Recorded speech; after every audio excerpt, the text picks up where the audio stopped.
Columbia. We're going to be running an event here. It's going to be absolutely amazing. Today I'm going to be talking about forget happiness.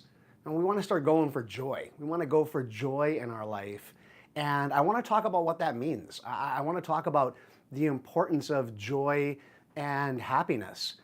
I had a great discussion with a student of mine who's also a really good friend, and her name is Lisan. And we were talking today, and she said, I'm really beginning to feel the joy in my life. With all the work that she's done, and she's an incredible thought leader. She's like, I'm really beginning to feel this just great joy in my life. And she said, I'm not thinking anymore about finding these happy spots, these happy moments. I want to start going for pure joy.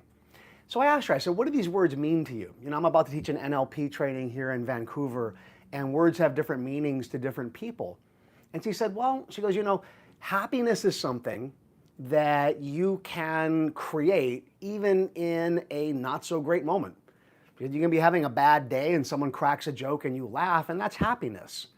That's just happiness right there. Aloha, Nancy. And I also saw someone else saying aloha. Sorry, I missed that. So she made a great point, though. I want to come back to this topic, though. It's so amazing. She made a great point. You can just be happy. Someone can make you laugh and you're happy. You crack up. You see something beautiful or something funny. And she goes, happiness is good. She goes, I don't mind being happy. I love being happy. She said, happiness is a state that you can access anytime. She said, using an NLP anchor, you can just be happy. She said, joy is when you're connected to your spiritual purpose. Joy is when you are connected to something bigger and you just feel amazing. She goes, it's more than a feeling, it is a state of being. That having joy is a state of being for her, where you're being and you're doing things that are fulfilling you on a deeper level than just an emotional level. It's fulfilling you on the level of the soul. And I went, wow. I said, that's pretty deep insight. I'm not caught up in the words that we're using. Just stop and think about that for a moment. Let's separate out this idea of happiness and joy. Your kid cracks a joke, you laugh. I'm teaching this weekend. A student may say something funny and I'll smile, or I'll tell a joke from stage and the group will laugh, and that's happiness. Awesome. But why not focus on something bigger? Why not go for something bigger? What truly brings you joy in your life?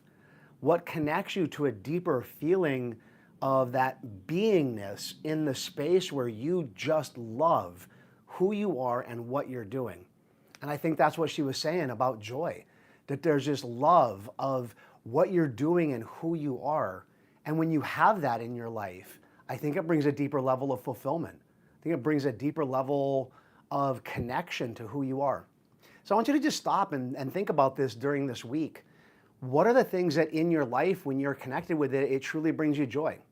What are those activities and behaviors or those moments where you're just standing in your power and standing in your light? And how can you begin to add more of those to your week? How can you begin to add more of those to your life so that it brings you closer to that space, that beingness? All right. I hope that was a helpful tip. It really did inspire me today. It's going to be what I'm focusing on this week as well. I look forward to seeing you all next week. I'll be right there with you. I think I'll be where are we going to be? We're going to be in Houston next week. We'll be back home in Houston. So I'll be seeing you from home. Aloha.